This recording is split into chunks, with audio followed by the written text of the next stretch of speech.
¿De qué la va esto? Nosotros hemos hablado de la relación de divisibilidad, ¿sí? En Z, y, y bueno, habíamos contado que esa relación se podía pensar más generalmente en anillos, pero que nosotros nos concentramos en Z3, que se me está por pinchar la batería de esto. Y ahora lo que vamos a estudiar un poquito es esta relación, que es la relación de congruencia, que es un caso especial de una relación de equivalencia, que vale la pena quizás mencionarla y definirla en general, y después ir a algunos particulares. Eh, a ver. Entonces, salí, Michi. Ahí está. Relaciones de equivalencia. Entonces, a priori, uno podría pensar, digamos, qué sería una relación, ¿sí? Para un conjunto no vacío. Entonces, sea X un conjunto no vacío, una relación R en X es un subconjunto R imprenta del producto cartesiano. ¿Sí? Uno tiene el producto cartesiano de X con sí mismo, eso es no vacío porque X es no vacío, y bueno, una relación es un subconjunto de ese producto cartesiano. ¿Sí? Usualmente las relaciones se las nota con un ruidito así, con la letra, el nombre de la relación. Y a priori, digamos, este subconjunto del producto cartesiano puede tener muchas formas, y a nosotros nos van a interesar algunos que tienen una forma especial, ¿sí? Que son las que llamamos relaciones de equivalencia. ¿Sí? Una relación R en X se dice una relación de equivalencia.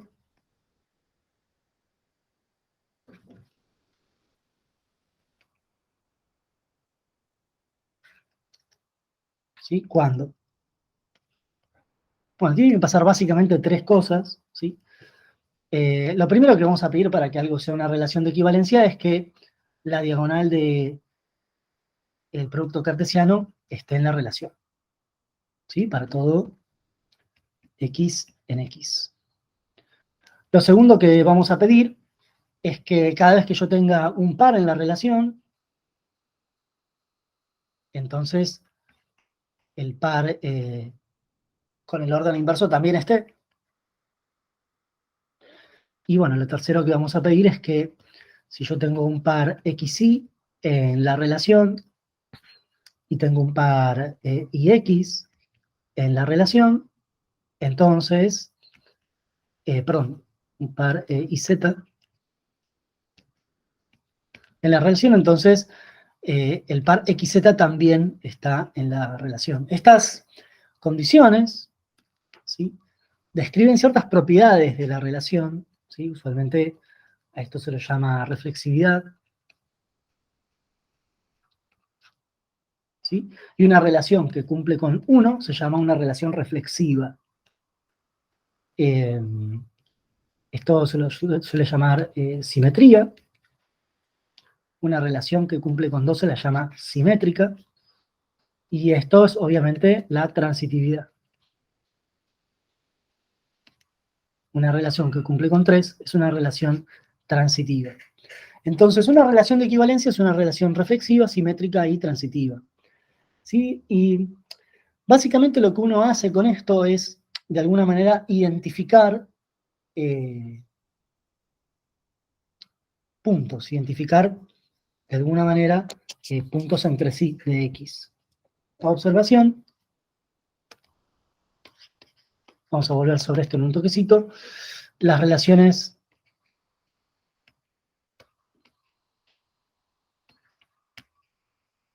de equivalencia nos permiten entre comillas, identificar puntos unos con otros, ¿sí? Donde esa identificación es funcional para alguna cuestión que a nosotros nos interese. Digamos, uno de los primeros ejemplos que uno tiene de esto, que es el que uno aprende con bastante dificultad en la escuela primaria, ¿sí? Que es la definición de los números racionales, ¿sí? Los números racionales están identificados a través de una relación de equivalencia, ¿sí? Y esa relación es bastante interesante, ahora la vamos a comentar en un ratito, y tiene que ver, ¿no? Que, poco, ¿no? En Q, ¿sí? Q, ¿qué eran? Q eran las cosas de la forma A sobre B, ¿sí? Donde, bueno, decíamos que A estaba en Z y B estaba en N, o si quieren, bueno, A sobre B en Z con B no nulo, ¿sí?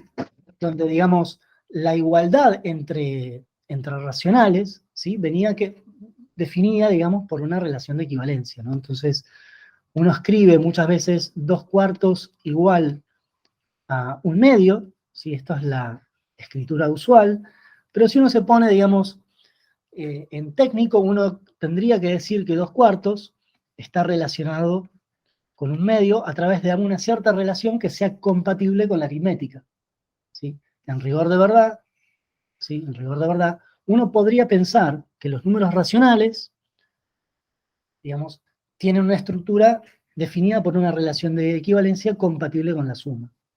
¿Sí? Entonces, eh, quizás recordamos, ¿sí? Decíamos que, bueno, A sobre B está relacionado con C sobre D, ¿sí? Dos racionales están relacionados, ¿sí? AD te da lo mismo que BC. ¿Sí? Entonces, este es como un test para saber si, bueno, dos fracciones, entre comillas, representan la misma cosa. Esto uno se lo olvida y uno dice, bueno, divido, 2 dividido 4 me da 1/2, ¿no? Trabaja muchas veces así. Pero en el fondo, digamos, cuando uno se pone un poco más técnico, uno tiene un conjunto que viene definido a través de una relación de equivalencia, ¿sí? Compatible con otras operaciones. Resulta que las relaciones de equivalencia nos permiten hablar de clases de equivalencia.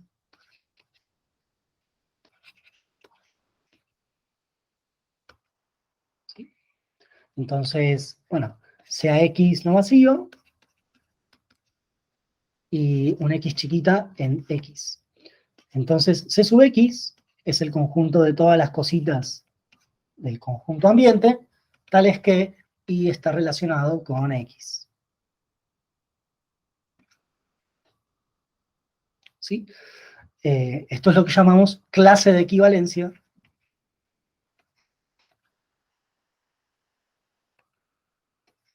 de X.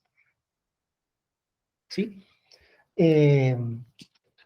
Esta clase de equivalencia claramente cuando uno tiene una relación de equivalencia es no vacía. ¿Está? Vamos a agregar que no lo escribí.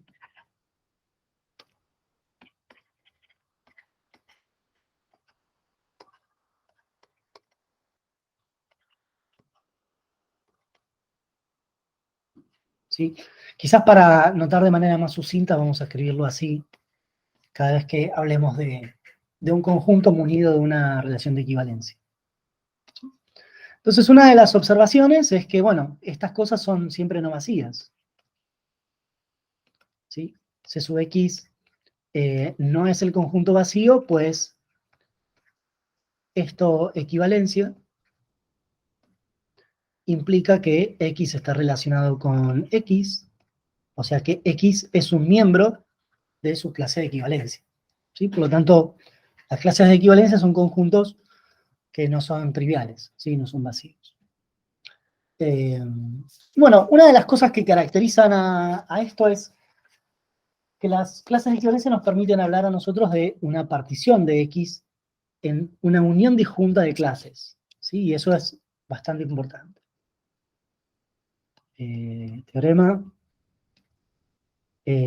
sea, bueno, X unido a una relación de equivalencia y sean X e Y dos elementos de X. Entonces, las clases son disjuntas, o sea, no tienen elementos en común, o bien son la misma.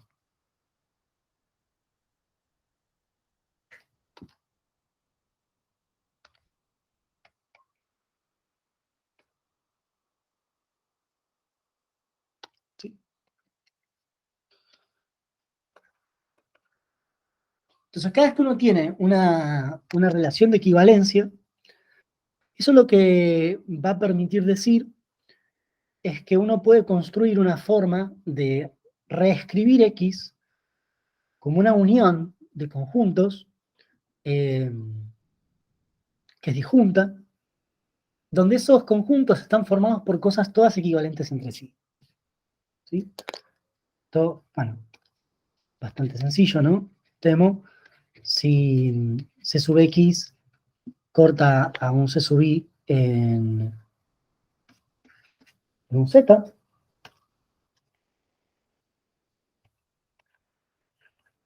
¿sí? Si estas dos clases contienen un puntito común Z, entonces, bueno, que Z esté en C sub X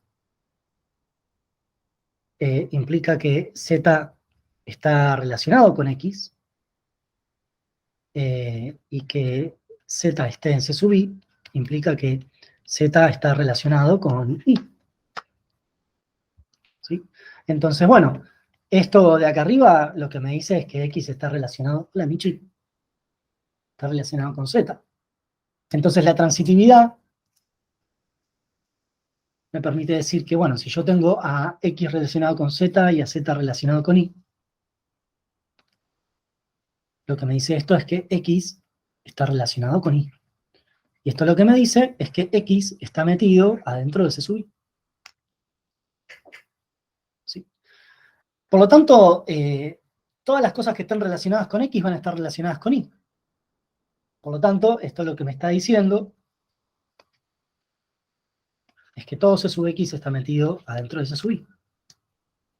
Bueno, claramente el argumento inverso sigue valiendo, sigue análogamente C sub Y está metido adentro de C sub X. Entonces estos dos conjuntos son iguales. Cada vez que dos clases se cortan, en realidad son la misma. Cada vez que dos clases se cortan, en realidad son la misma. Entonces, esto lo que me permite hacer, de alguna manera, es pensarlo así. Uno tiene X y uno puede dar una partición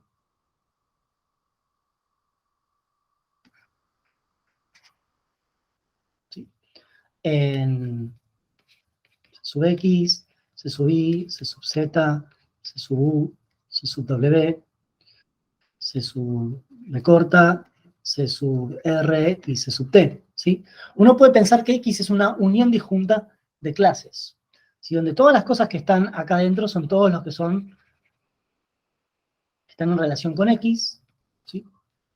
Todos los que están acá son todos los que están en relación con U, etc. Y ninguno de los que está en celeste está relacionado con los que están en amarillo. Entonces, de alguna forma, uno puede reducir X en un sentido bastante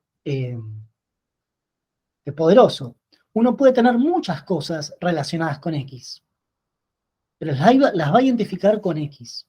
Entonces es como que uno puede agarrar un conjunto con muchas cosas y pegotearlas en un solo elemento.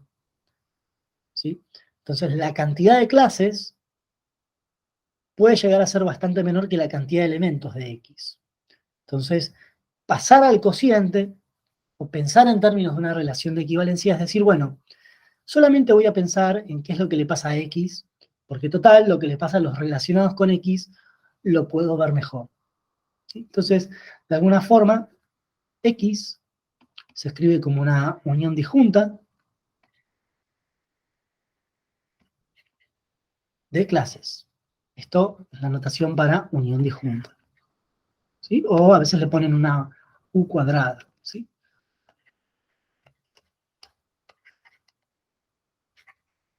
¿sí? Esta unión, por lo que dijimos recién en el teorema, es una unión finita muchas veces. Otras veces no. Pero en rigor de verdad, cuando uno hace correr X, el índice sobre todo el conjunto, hay muchos que son repetidos. ¿Sí? Muchos de esos conjuntos que son repetidos. A veces, los casos copados, eso da finito, y otras veces, bueno, da infinito, pero es un poquito mejor. Entonces, fíjense qué es lo que pasa acá.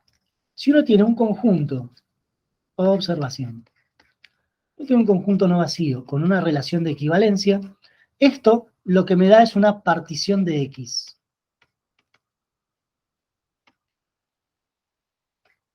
¿Sí?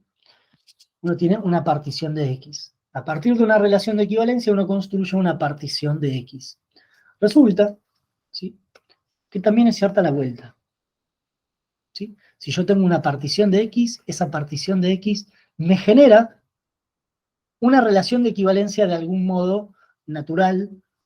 No quiero decir la palabra canónica porque está Sergio y me da un poco de vergüenza, pero si tengo una partición de X, tengo una relación de equivalencia. ¿Sí? Observación.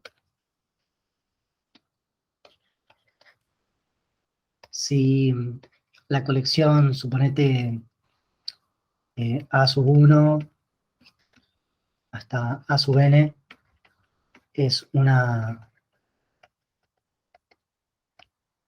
no hace falta hacerlo finito, pero bueno. Hagámoslo con una familia finita, una partición finita de X. Entonces, podemos definir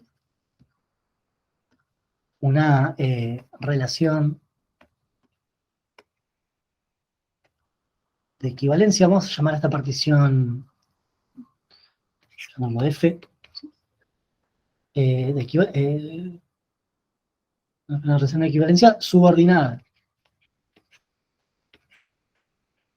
a F, poniendo, bueno, que X va a estar relacionado ahí, si y solo si X y pertenecen al mismo elemento de F. ¿Sí? Entonces, esto lo que me hace es, me define una relación de equivalencia en X a partir de una partición. ¿Sí? Quizás con un ejemplito como que podemos llegar a usar un poquito más adelante. Ejemplo, no sé, suponemos que X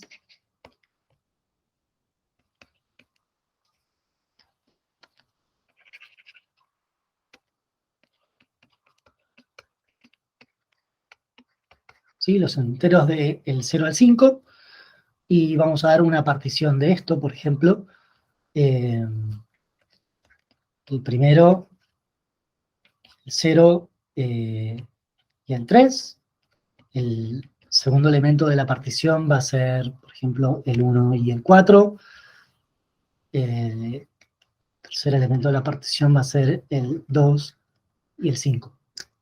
¿Sí? Fíjense que la unión de A1, A2 y A3 es una unión disjunta. ¿Sí?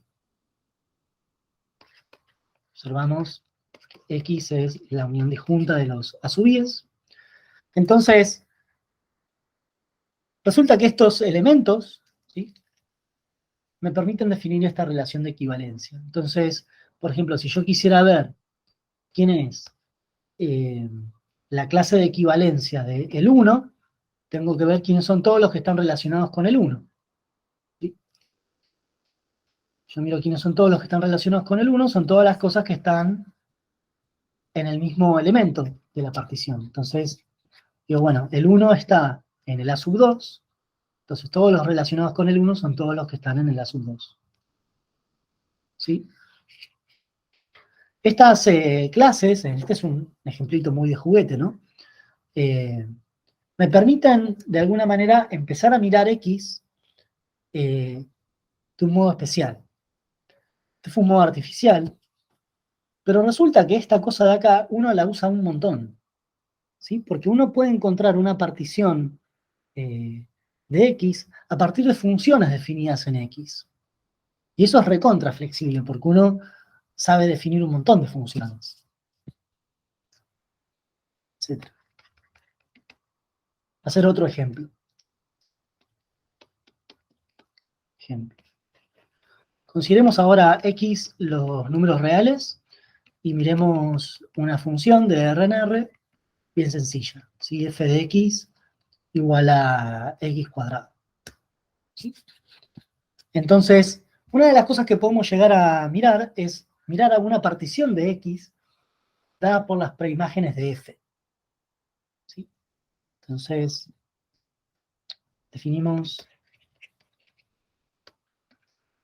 en X la siguiente relación. Entonces, bueno, X1 va a estar relacionado con X2 si y solo si F de X1 me da lo mismo que F de X2. ¿Sí? Entonces, esto de alguna manera está escrito de una forma un poco más sencilla que la anterior, sin utilizar todavía la notación de las particiones, pero me da una idea de para dónde tenemos que ir. Vamos a identificar puntos en R si cuando los empujo a través de F me dan lo mismo. ¿Sí? Quizás si ustedes se acuerdan de lo que hacían en la escuela o en la secundaria, o a veces lo que toca enseñar, la gráfica de esta F es esta parábola, ¿sí? Entonces, por ejemplo, si yo quisiera ver quién es la clase del 1, tengo que ver todos los que están relacionados con el 1. Son todos los Ws de R, tales que W está relacionado con el 1. Y eso por definición son todos los Ws, tales que f de W me da lo mismo que f de 1. F de 1 lo sé calcular, f de 1 es 1, 1 al cuadrado. Entonces, en rigor de verdad, la clase del 1 son todas las cosas que van a parar al 1. Es exactamente la preimagen del 1. Es decir, me paro acá, en i igual a 1, trazo una rectita y me fijo de quién viene. Bueno, tengo el 1 y tengo el menos 1. Esto no es otra cosa que el conjunto 1 menos 1. ¿Sí? La clase del 1 consta del 1 y el menos 1. Obviamente, si uno lo piensa un poquito más en general, ¿sí? La clase de un i, ¿sí? Son todas las cosas de R, tales que, bueno, W está relacionado con I, son todas las cosas de R, tales que F de W me da lo mismo que F de I. Y esto, en efecto, son todas las cosas que cuando les aplico F, ¿sí? Me dan lo mismo que F de I. Entonces, ¿qué es lo que tenemos que empezar a ver acá? A ver si...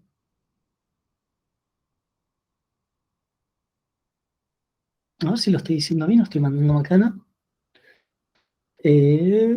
Todas las cosas que van a parar a lo mismo. Y sí, esto no es otra cosa que la preimagen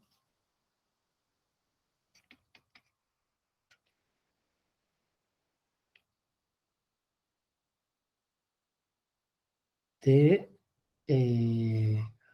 clase de I,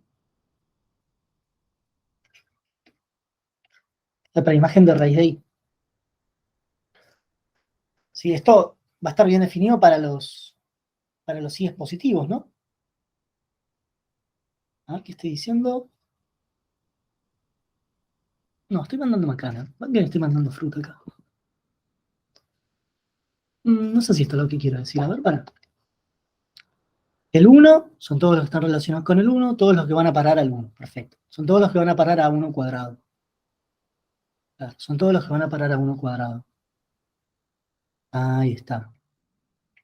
Ahí está. Está mandando macana.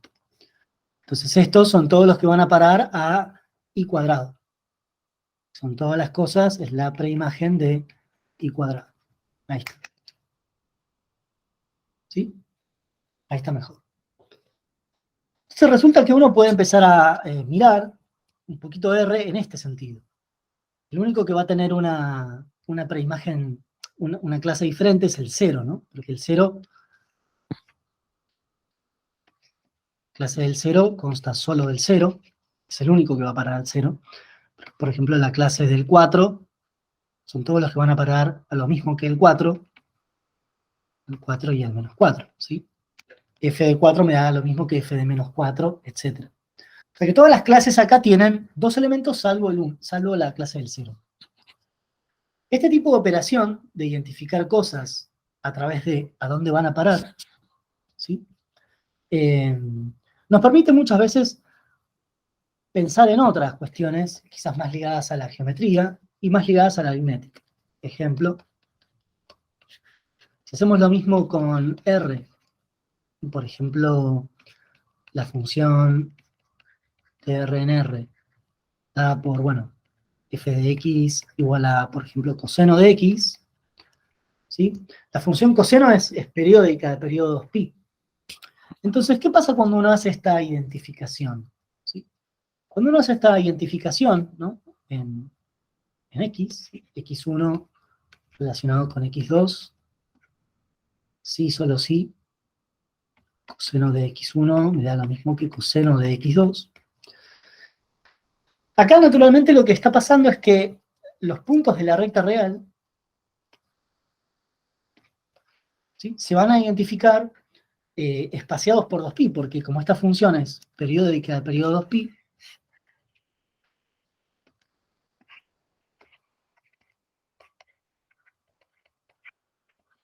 ¿sí? Por ejemplo, este de acá, el 0, ¿sí?, está identificado y está en equivalencia con 2pi, con 4pi, con 6pi, etc. También para atrás, ¿no? Menos 2pi. Entonces la clase del 0 consta exactamente de el 0 más vueltas, ¿no? Son las cosas de la forma 0 más 2kpi, donde k es un entero cualquiera.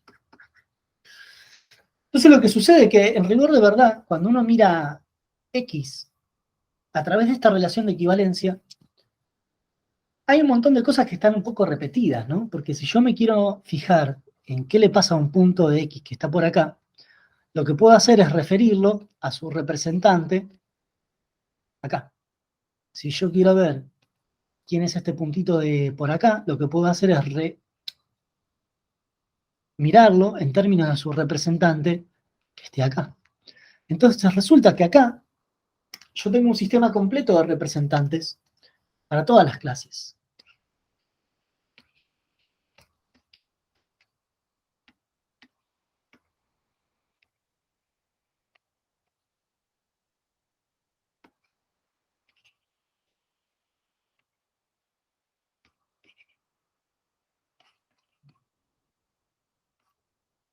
¿Sí? Entonces, lo que se suele decir, módulo, algunas observaciones, digamos, que tienen que ver con qué cosas vamos a considerar que se hacen de manera continua, es que uno tiene R, ¿sí?, no tiene la recta, y que cuando uno la mira a través de la relación de equivalencia, esta recta es como que se enrolló.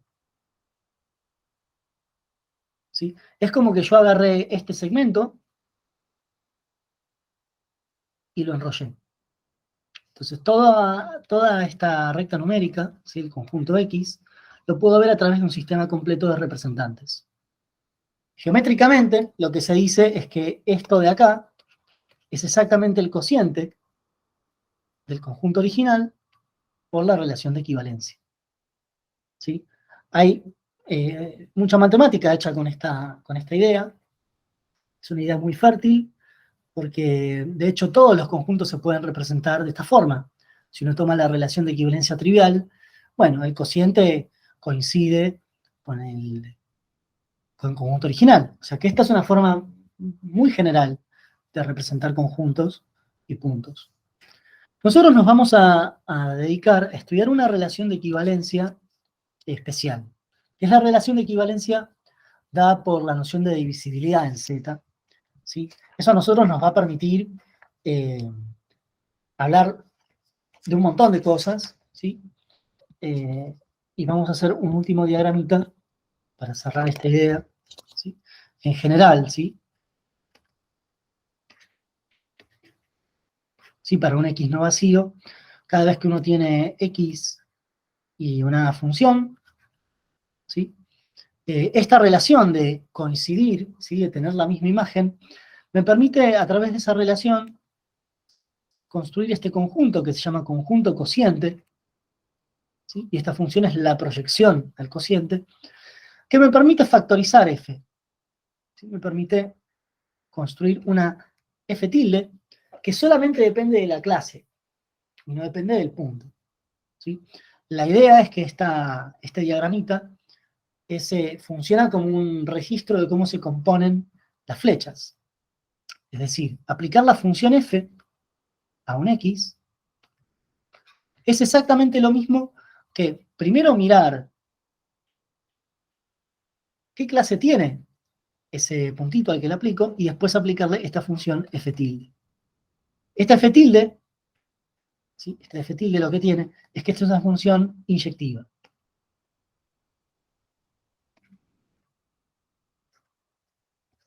¿Sí? Entonces, cualquier map de x a a lo voy a poder factorizar primero como una función sobreyectiva y luego con una inyectiva. ¿Sí? Se dice que esta f tilde, de alguna manera, se olvida de las equivalencias. Es decir, no me importa que 0 y 2pi vayan a lo mismo, yo considero solamente al 0. ¿Sí? Esta es una idea hiperfértil que atraviesa un montón de campos de la matemática, en especial si la relación de equivalencia es compatible con algo que nosotros querramos estudiar. ¿Sí? En nuestro caso, nosotros vamos a estudiar una relación que es compatible con la suma y el producto. O sea que esta proyección de acá no solamente me aglutina puntos en clases, sino que es compatible con las operaciones. ¿Sí? Entonces, lo que voy a tener va a ser lo que se llama un morfismo de anillos. Voy a tener una forma de pegotear números, de forma tal que el pegoteo de la suma es la suma de los pegoteos y el pegoteo del producto es el producto de los pegoteos. ¿Sí? No sé si me sigue, no sé si se cortó, yo no vi nada de lo que estaba pasando del otro lado. Se Te entendió seguimos bien. perfectamente. ¿Me siguen con esto? Sí, perfecto. 10 puntos. Mira eso. Te seguimos, Sí, sí. te seguimos. Ok, No se cortó, se está grabando. ok. Público atento. Congruencias.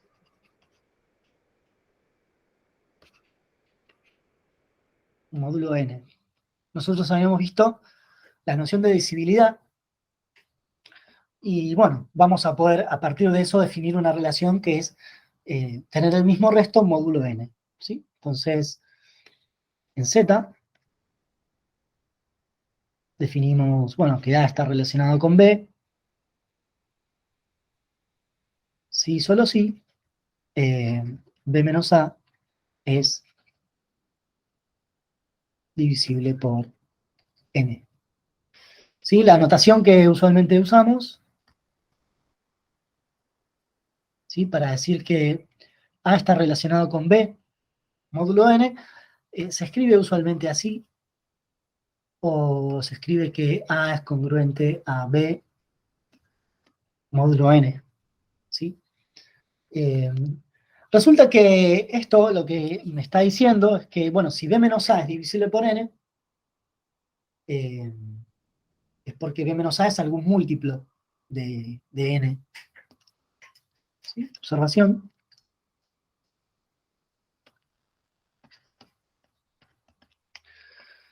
A congruente a B, módulo n, lo que me quiere decir es que B menos A es algún múltiplo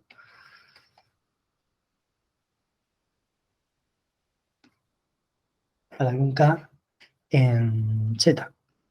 ¿Sí? Y esto se puede pensar también como que tienen el mismo resto.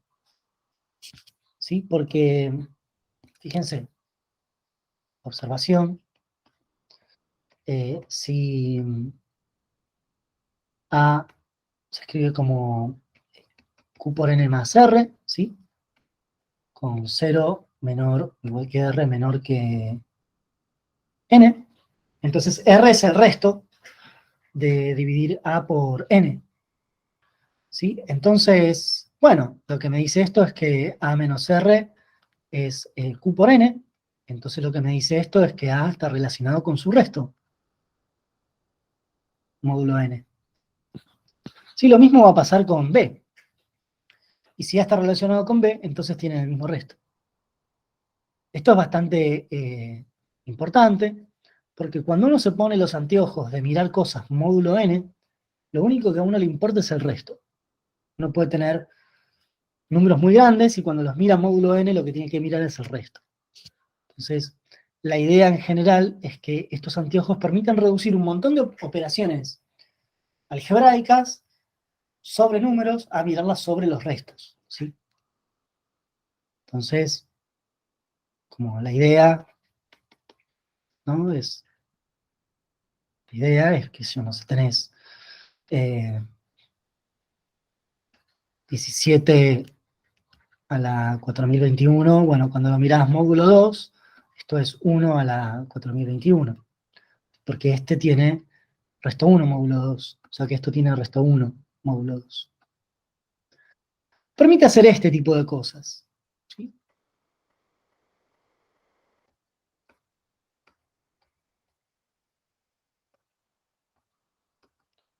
¿Sí?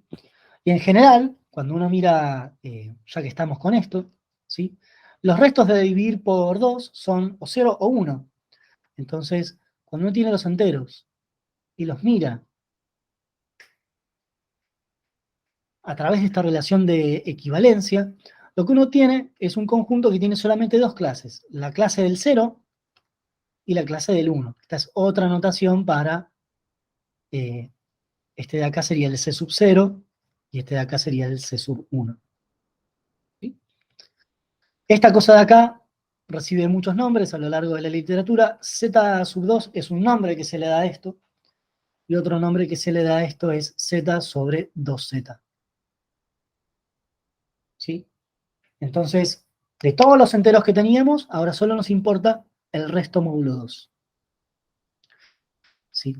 Claramente, bueno, pueden chequear ustedes que esto es una relación de equivalencia, es muy sencillo. ¿Sí? Y resulta que lo que sí es interesante probar es que esta relación de tener el mismo resto módulo n es compatible con las operaciones. ¿Sí?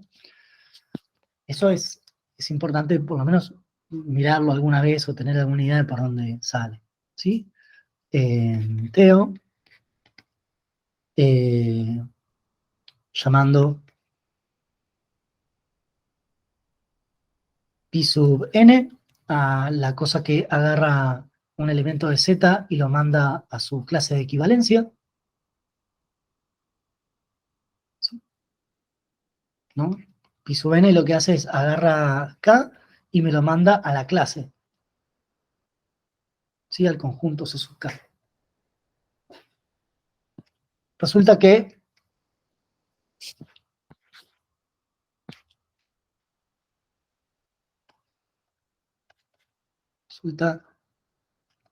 que podemos definir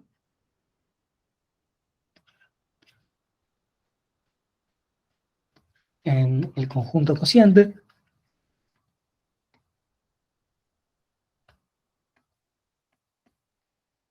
operaciones de suma y producto,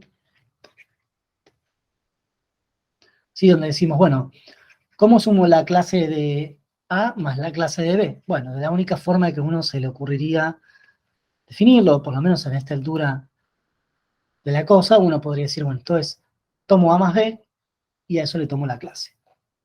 ¿Sí? O sea que la suma de las proyecciones es la proyección de la suma de los originales. Por otro lado, bueno, ¿cómo definiríamos el producto de dos clases? Y bueno, como tomamos el producto y luego a eso le tomamos la clase. ¿Sí? Esto que está acá, esto hace a pi sub r, lo que se dice compatible con más y por. ¿Sí? Donde, fíjense que este más es un más que se toma en este conjunto, este por es un por que se toma a este nivel, y son diferentes a este más y a este por. Porque este es un más que está en Z, y este es un por que está en Z. Entonces lo que me permite decir esto, digamos, si uno toma esta definición, es que la proyección manda sumas en sumas y productos en productos. La hace compatible con la suma y el producto. Técnicamente estos tendrían que tener una notación diferente, ¿sí? Podemos cambiar el color, donde el más y el por verde son más y por diferentes, porque están predicados en conjuntos diferentes. Pero, como ya la vida es lo suficientemente difícil, se mantiene la misma notación y uno muchas veces sobreentiende dónde está tomando la operación, ¿sí? Parte de la inteligencia es poder eliminar un poco la notación, ¿sí? Entonces, lo único que resta para ver que esto anda bien es ver que estas definiciones tienen sentido, es decir, que son independientes de la elección de los representantes, porque fíjense, para poder definir este costado, acá yo lo que dije fue, bueno, tomo A y tomo B, lo sumo y a eso le tomo la proyección. Ahora, ¿qué pasa si yo en vez de tomar a A como elemento de esta clase y en vez de tomar a B como elemento de esta clase tomaba a otros? Bueno, lo que vamos a probar es que esta definición es independiente de la elección de los representantes usados para definir la operación. Entonces, eso es lo que muchas veces se llama el chequeo de la buena definición de estas operaciones. ¿Sí? Verifiquemos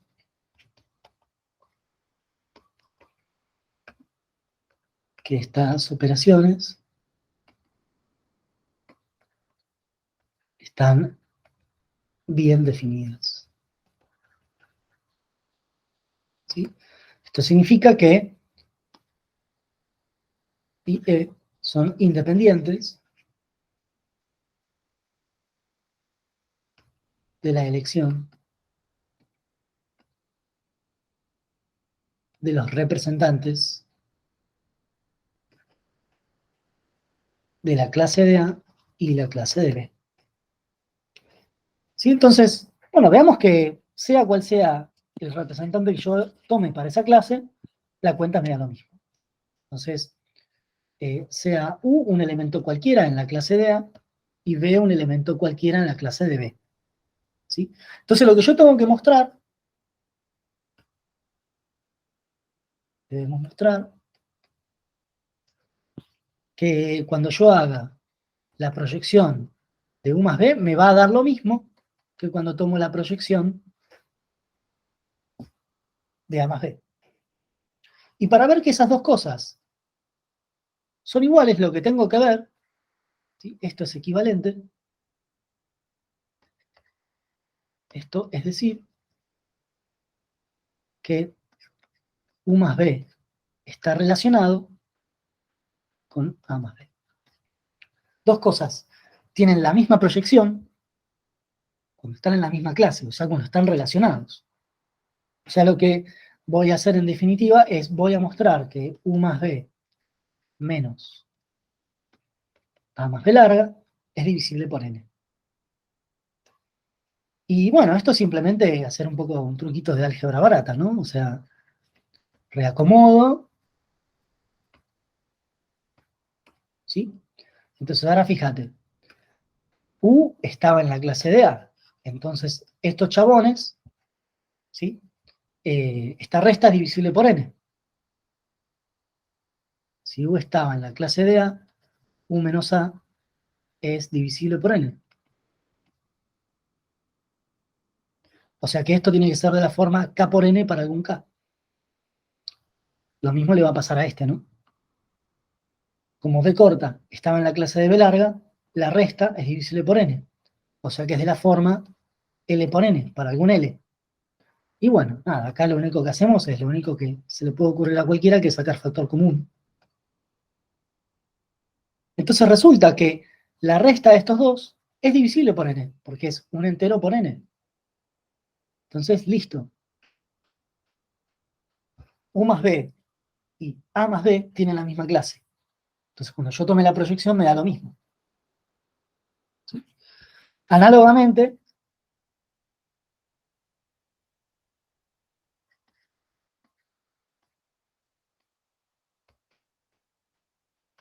¿sí? Vemos que u por b en clase me da lo mismo que la clase de a por b. Entonces resulta que esta operación que uno define en el cociente, ¿sí? Es compatible con la suma y con el producto, y me permite, de alguna manera, meterme como unas gafas medio especiales donde las ecuaciones de congruencia pasan a ser mucho más simples porque uno puede aprovechar que cada entero está relacionado con su resto, módulo n. Y eso es tremendamente fuerte porque los restos van a estar acotados entre 0 y n. ¿Sí? Solamente tengo entre 0 y n menos 1, tengo solamente n clases. Ahí. Esta observación, ¿sí? La buena definición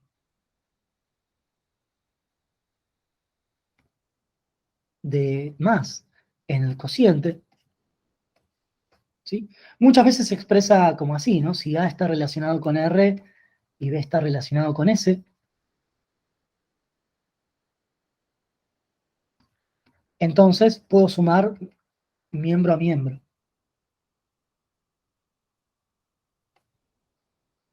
¿Sí? Entonces es una forma de interpretar esa buena definición así. Lo mismo pasaría si estos dos renglones fuesen iguales, ¿no? Otra cosa que se desprende de acá es que K por A es congruente a K por R, módulo n, para todo K entero. ¿Sí? O sea que puedo multiplicar de los dos lados y sigo estando en la misma clase. ¿Sí? Es una de las primeras cosas que vemos. Esta es otra de las propiedades. Y bueno, pasa lo mismo con el producto, ¿no? Porque por permite deducir. Lo mismo para las potencias, ¿no? Si A está relacionado con R y B está relacionado con S, bueno, A por B está relacionado con R por S. Y lo mismo para las potencias. A a la K está relacionado con R a la K.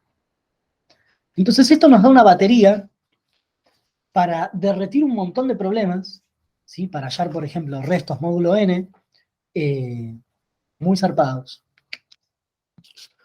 ¿Por qué? Porque podemos mirar todo vía restos. Entonces fíjense que teníamos. Teníamos este anillo, que es un anillo conmutativo, ¿sí? Porque el por es conmutativo. Y lo que nosotros hicimos fue, a través de la relación de equivalencia, la resta es divisible por n, pudimos construir una cosa que me manda ahora a otro conjunto. ¿Sí? Me manda al conjunto de clases con esas dos operaciones. Bueno, resulta que esto es lo que llamamos un morfismo de anillos. ¿Sí? Porque es compatible con la suma y es compatible con el por. Entonces, cuando uno tiene un anillo, en este caso va a resultar un anillo conmutativo, con unidad, ¿sí? Tiene un elemento que funciona como un 1 para el por. Uno podría preguntarse de los que están acá, ¿sí? ¿Quiénes son los elementos inversibles? Una pregunta, ¿cuáles son los elementos inversibles acá? ¿Sí? En Z conocemos los elementos inversibles, son el 1 y el menos 1, son los únicos que se pueden invertir.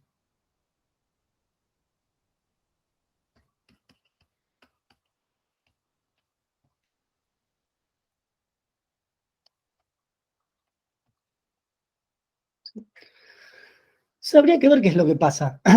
con esta aplicación, porque podría llegar a suceder, ¿sí?, de que este conjunto de clases tenga alguna propiedad, algún as bajo la manga, que nos permita mirar, en vez de un anillo grandote como Z, cuando uno reduce y mira todo con estos anteojos, pueden aparecer algunas sorpresas que sí estén buenas.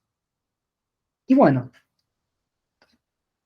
creo la clase de K es inversible en N sobre NZ, sí, solo sí, el MCD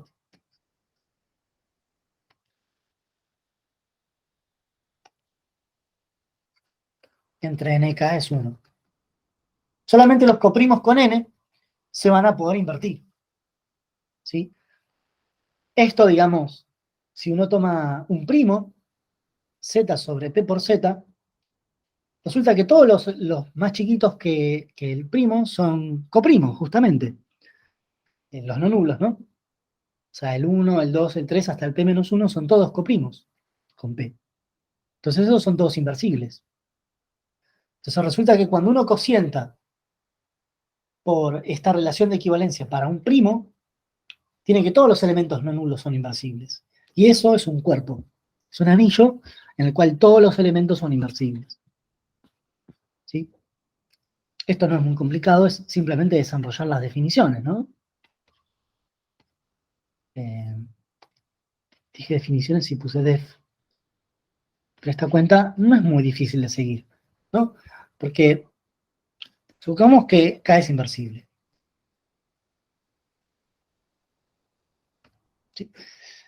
Si K es inversible, entonces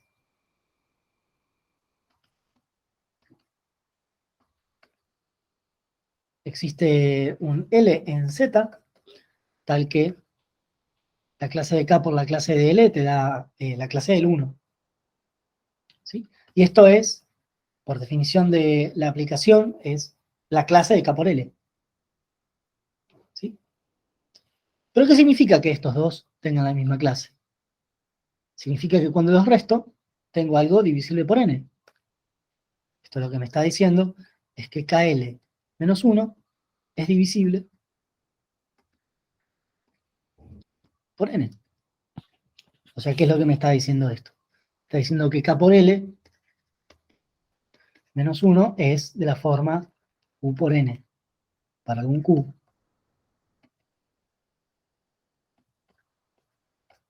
Y bueno, acá si despejamos, fíjate que te queda que K por L más Q por n es 1. Entonces fíjate que lo que me está diciendo esto es que justamente el número positivo más chico que se puede escribir de esta forma era el MCD, por el teorema de Besut. Entonces el MCD tiene que ser 1, porque es mayor o igual que 1. Entonces el MCD entre K y N es exactamente 1.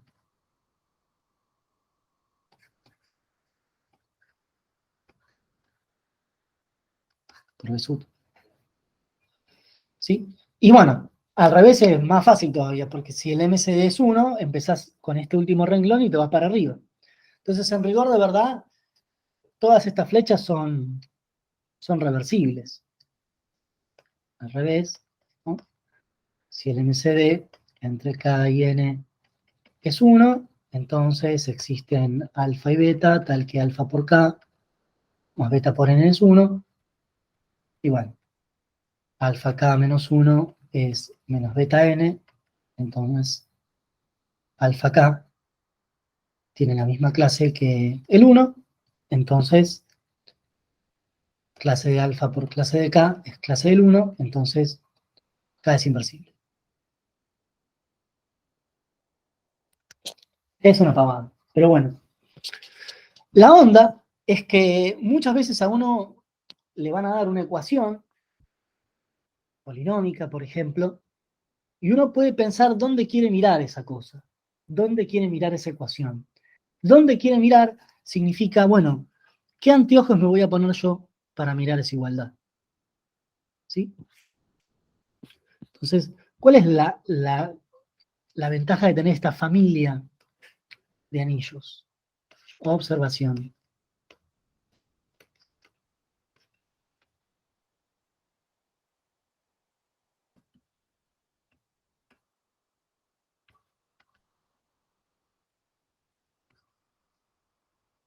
Es que uno puede mirar ecuaciones del estilo x cuadrado más 1 igual a 0, y se puede preguntar si uno conoce soluciones de esto. Entonces depende. ¿Qué sé yo? Uno camina por paternal y tiene soluciones, pero si camina por Núñez, no. Entonces, la onda es ver que este tipo de ecuaciones, uno las va a querer mirar en diferentes modos. Y hay que ver qué es lo que pasa cuando uno mira esto en una cantidad infinita de modos. Por ejemplo, esto no tiene soluciones en C, en R, ¿sí? Esto no tiene soluciones en los números reales, ¿no? Tampoco no tiene soluciones en Z, ¿sí? Cualquier entero al cuadrado, ¿sí? Me da mayor o igual que 0, más 1 es mayor o igual que 1, no puede ser 0. Entonces, eso en Z no tiene soluciones. Pero, por ejemplo, si uno lo mira módulo Z2 o lo mira módulo Z5, puede tener una, puede tener más de una, pueden pasar cosas, ¿sí? Por ejemplo, ¿cómo se ve esto en, por ejemplo, Z2? ¿Cómo se ve esto en Z2? Entonces uno puede pensar, bueno, esto de acá lo puedo pensar en los números enteros, y esto lo pienso en los números enteros, entonces tomo el morfismo de los dos lados. Entonces, mando esto, vamos a escribirlo así.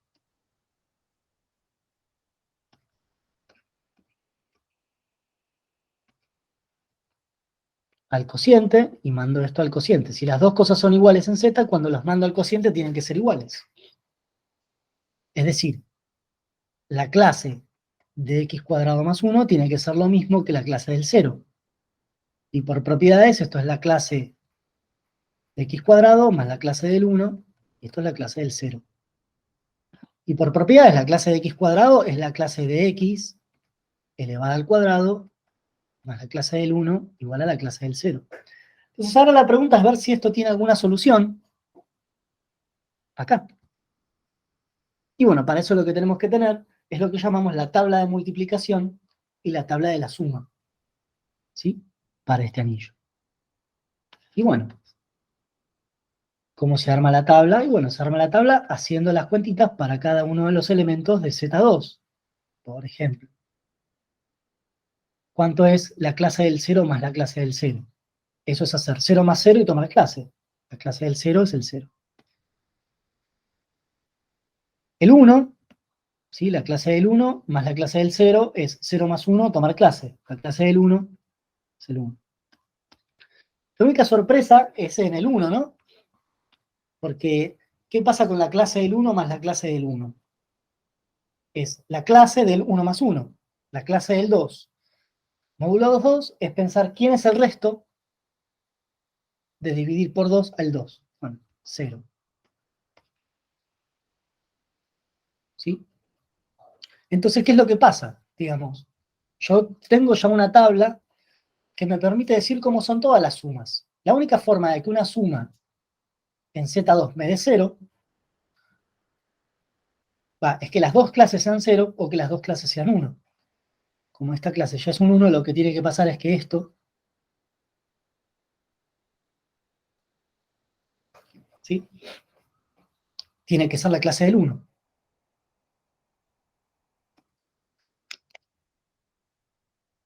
¿Sí? Eso tiene que ser la clase del 1. Y si eso es la clase del 1, entonces ahora tengo que ver la tabla de la multiplicación. Tabla de la suma. Pasa con la tabla del por.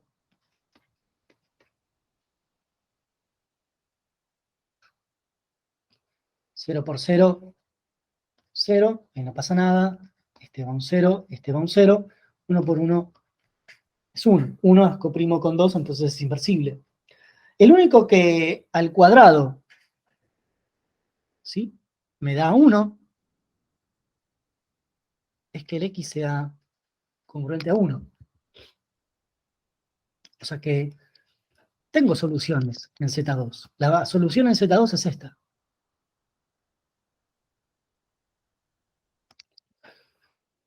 Esta es una ecuación polinomial que tiene por única solución al 1. ¿Sí? Entonces, depende de dónde uno mire ecuaciones, uno va a tener soluciones o no. Entonces hay un montón de cosas que uno las aprendió a pensar como si fuesen en R, donde es muy difícil hallar alguna solución. Entonces estos anillos vienen un poco al rescate, en el sentido de que quizás, en algún sentido, estas soluciones parciales, si querés, o estas soluciones como medio fantasmáticas en otro mundo, nos ayuden a decirnos algo sobre las soluciones originales en donde uno lo quiere pensar. ¿Sí? Esta idea de la tabla del más y la tabla del por funciona para anillos finitos razonables. ¿Sí?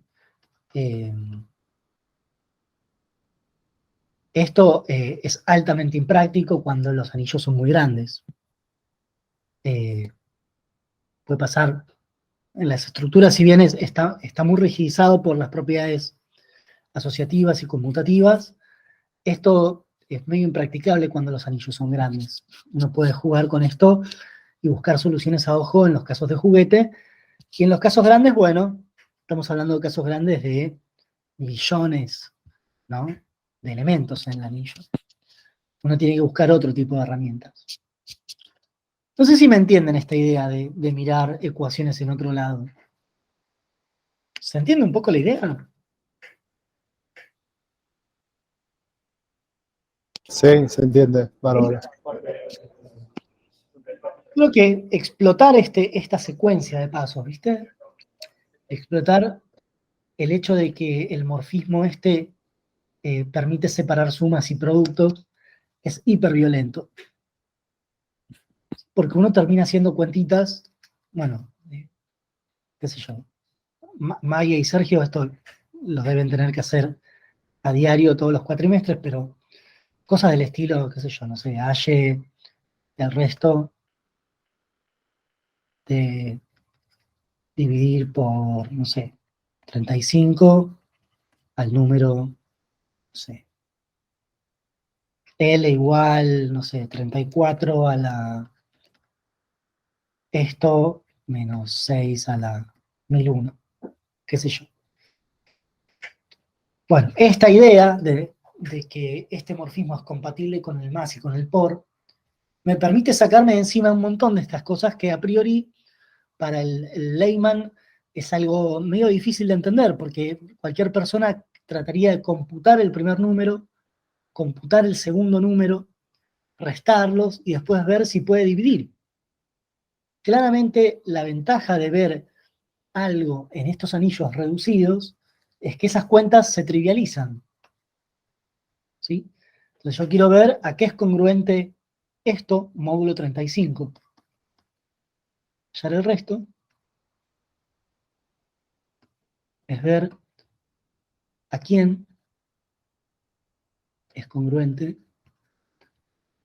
L, módulo 35. Y bueno, esto está medio regalado, ¿no? Porque fíjense, ¿a quién es congruente L? A -1 Claro, y el otro lo achicás por el teorema de Fermat. claro, puedes hacer una movida así. Este de acá, ¿sí? Lo puedo pensar como -1, módulo 35.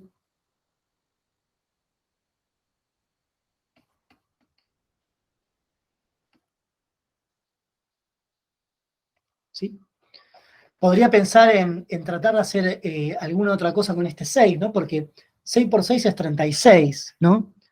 Y 36 tiene módulo 1.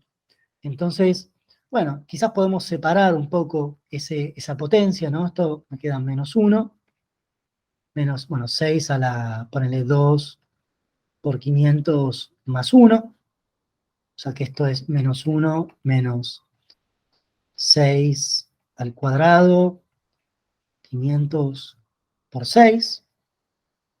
6 por 6 es 36, y 36 es congruente a 1, módulo 35. 1 a la 500 es 1, o sea que esto es menos 1, menos 6, y esto te da menos 7. ¿Sí? Y menos 7 es congruente a menos 7 más 35, que es 28. Entonces, conocer las propiedades de esta proyección al cociente me permitió a mí poder decir, bueno, ¿cuál es el resto? Sin tener que computar demasiadas cosas. Simplemente me pongo estos anteojos que me trivializan todo y gané. ¿Sí? Va un poco por ese lado la idea de qué es lo que tenemos que hacer. De alguna manera, digamos, estas cosas se pueden llegar a pensar en el contexto que quizás a ustedes les interesa, que son el contexto de las curvas elípticas, pensando más que nada en curvas con soluciones enteras o racionales, ¿sí? Por ejemplo, no sé, mostrar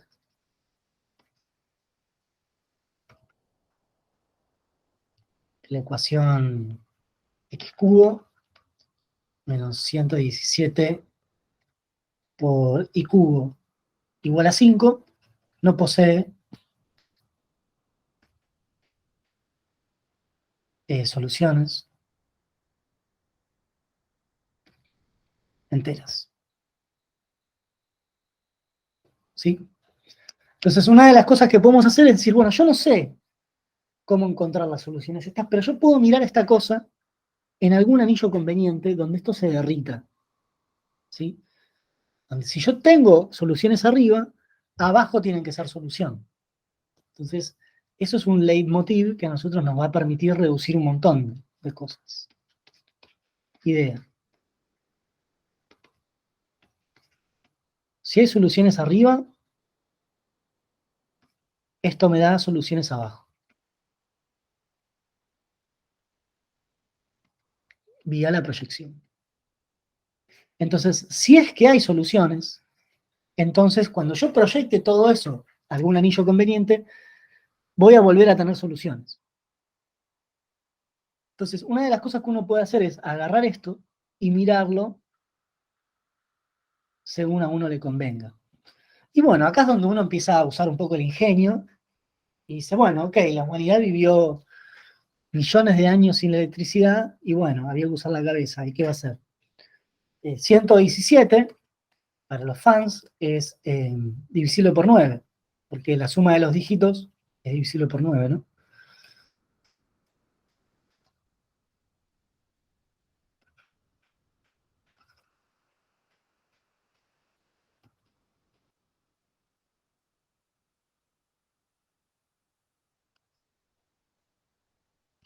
Entonces, lo que podemos hacer es mirar esa ecuación, ¿sí? En Z9.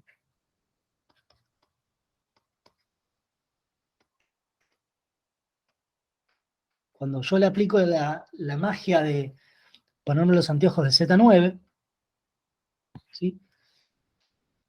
Proyectar esto, o sea, aplicarle la proyección a esto, tiene que ser lo mismo que aplicarle la proyección a esto, y acá lo que vas a tener va a ser x cubo menos, bueno, este es congruente a 0, módulo 9, y este es congruente a 5, módulo 9, porque 5 es menor que 9. Entonces, en rigor de verdad, esta ecuación original que vos tenías acá, ¿se transforma en quién? Se transforma en una ecuación bastante más simple. X cubo congruente a 5, módulo 9. Entonces, ahora la pregunta es, ¿hay alguien que al cubo sea congruente a 5, módulo 9? Y bueno, lo que tenemos que tratar de hacer es una tabla de multiplicación. En este caso quizás no hacer la tabla de doble entrada, pero como son potencias,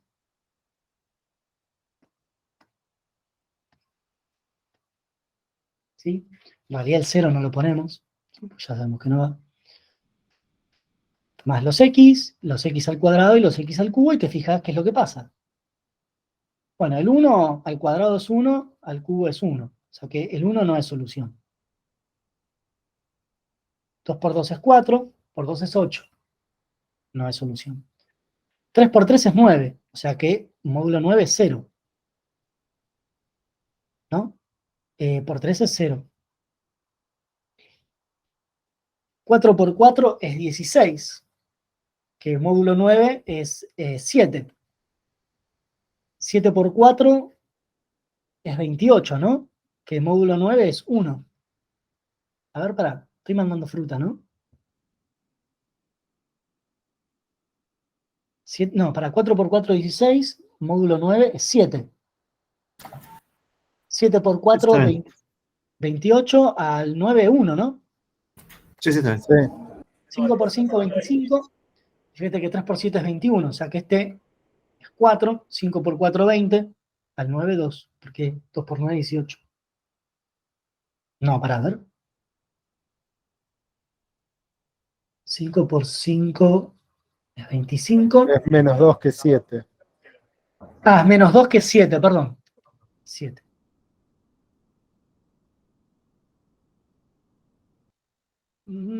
Corríjame si mando fruta, ¿eh? 6 por 6, 36. Este es Es menos 4. divisible.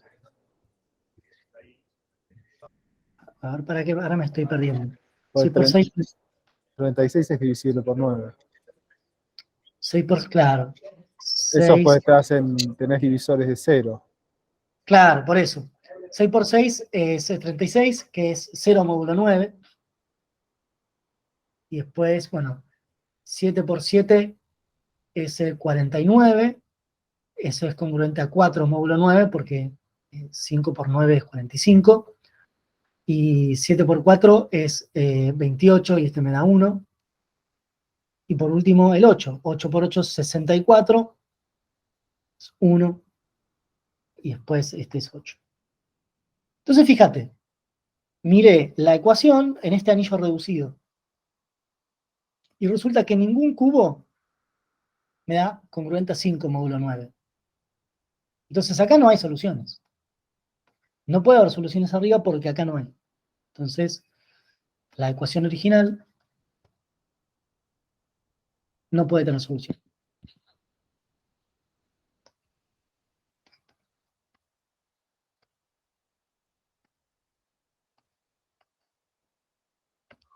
¿Sí?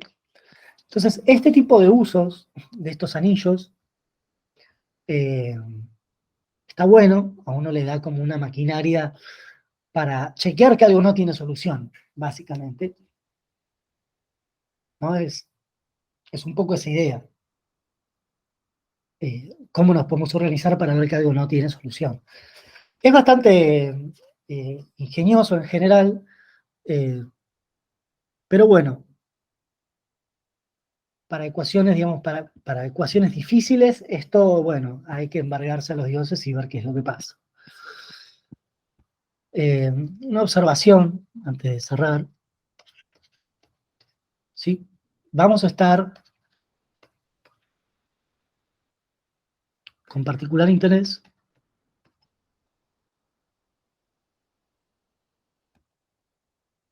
alrededor de Z cocientado por PZ. ¿Sí? Mirar congruencias módulos primo. ¿Por qué? Porque, bueno, lo que vimos la vez pasada, ¿no? El teorema de factorización, ¿sí? El teorema fundamental, dice que cualquier entero lo puedo factorizar como producto de primos. ¿Sí? Entonces, se entiende que los primos son como una especie de building block de los enteros, etcétera, etcétera. Y la teoría de números, por lo menos la teoría de números tradicional, estudió mucho las propiedades de los primos. Tiene una función phi, ¿sí? Phi de Euler, que lo que hace es medir cuántos inversibles hay en este anillo. Muchas veces el conjunto de inversibles o el grupo de inversibles se le pone una X acá. Cantidad de inversibles. en el cociente, ¿sí? Y en el caso de que n sea un primo, bueno, esto ya sabemos que es p menos 1.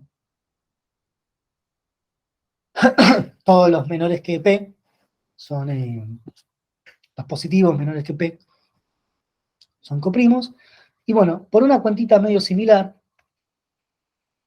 ¿sí? Uno puede ver que phi de p a la k es p a la k menos p a la k menos 1. Esto, pensar por qué.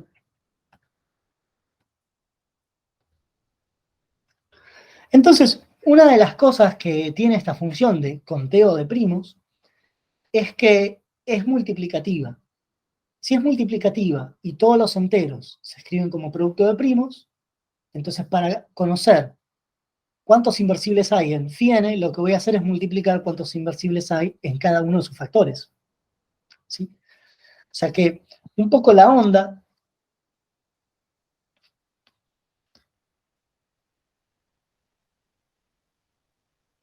es probar que esta función es multiplicativa.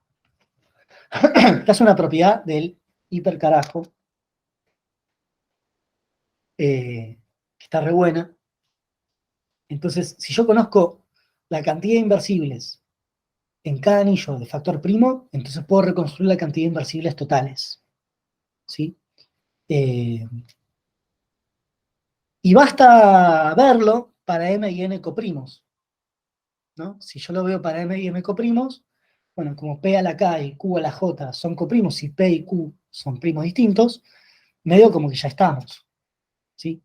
Esta es la llave de entrada al teorema de Euler-Fermat, ¿sí? El pequeño teorema de Fermat.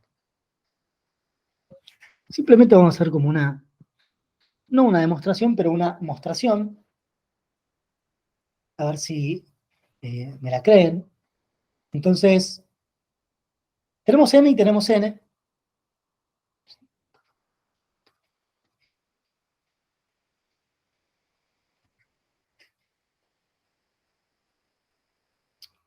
A ver qué pasa cuando m y n son coprimos. A ver, escribamos los primeros n. Después voy a escribir los otros. Es 1, n más 2, n más 3, 2n. Acá, bueno, 2n más 1, 2n más 2, 2n más 3, ¿sí? Hasta 3n. Y así voy a llenar todos hasta tener todas las filas, ¿no? N por m-1 más 1, n por n-1 más 2, más plin, plin, plin, hasta n por m-1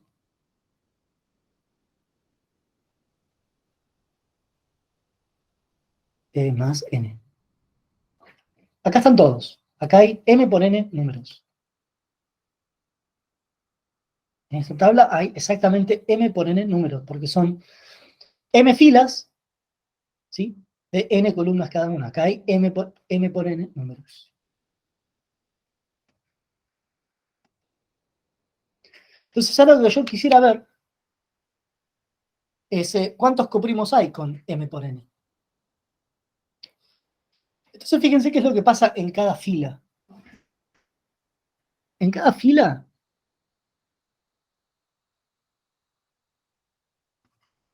hay phi de n coprimos con n.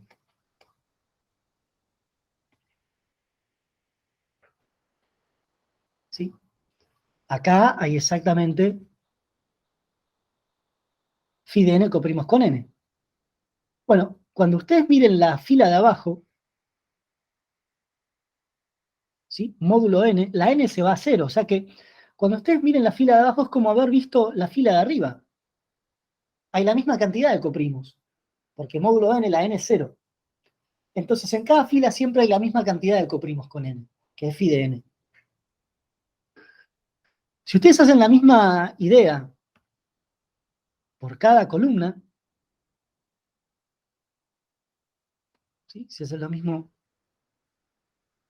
con cada columna, entonces van a tener phi de n columnas coprimas con n. Hay exactamente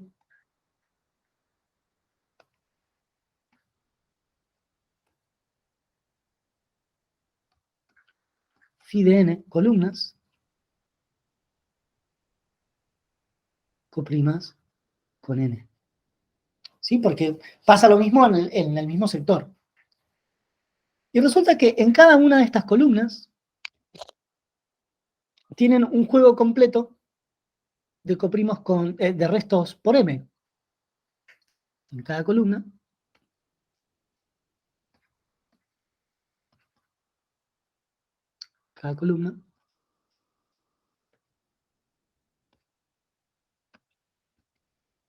están todos los restos módulo m. Acá voy a ver todos los restos módulo m.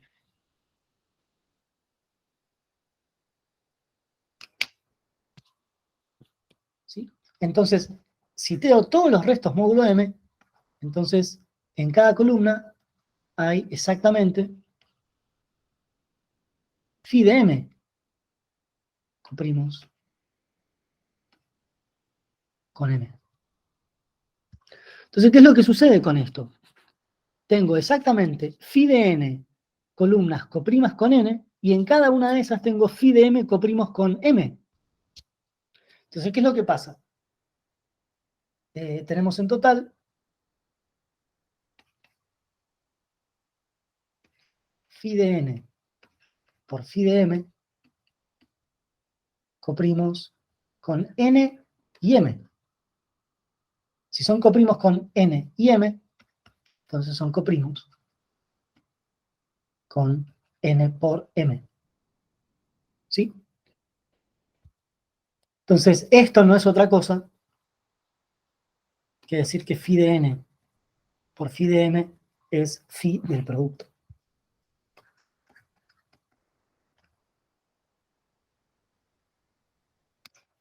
¿Sí? Esto es muy zarpado, porque si yo lo pude probar para n y m coprimos, vale para primos distintos. Y es un poco la puerta de entrada a lo que nosotros vamos a hacer después con el teorema de Fermat. ¿Sí? En general, estas funciones, como la phi, las funciones sigma, la suma de los primos, la suma de los divisores, la suma de las potencias de los divisores, la función mu, la función tangent, y todas esas, nada, son funciones que vienen de un momento muy arcano del desarrollo de la teoría de números, donde, bueno, se le tiraba con lo que había. Pero bueno, es todavía tecnología más o menos razonable, porque uno lo puede enunciar en términos de elementos de un anillo. Cuando eso se vuelve más difuso y hay que empezar a hablar de otros objetos, ahí entramos en un ámbito tan o más esotérico que el anterior. Pero bueno, las drogas hacen mal, pero algunas pueden ser muy estimulantes. Así que, nada, es una puerta de entrada a cosas bastante más heavy. Esto es lo que uno cuenta, por ejemplo, en un curso estándar. Y bueno, habría que ver cómo uno pone esto a trabajar. ¿Sí? Para la vez que viene, nos queda hablar del pequeño teorema y hacer algunos ejemplos. Y ver cómo esto lo podemos hacer para hacer trabajar en RCA. Cosas así, como un ejemplo pequeño de eso. Muy bueno esto, Manuel. Muy Muy bueno. bueno. Así Voy a que, parar la bueno, grabación.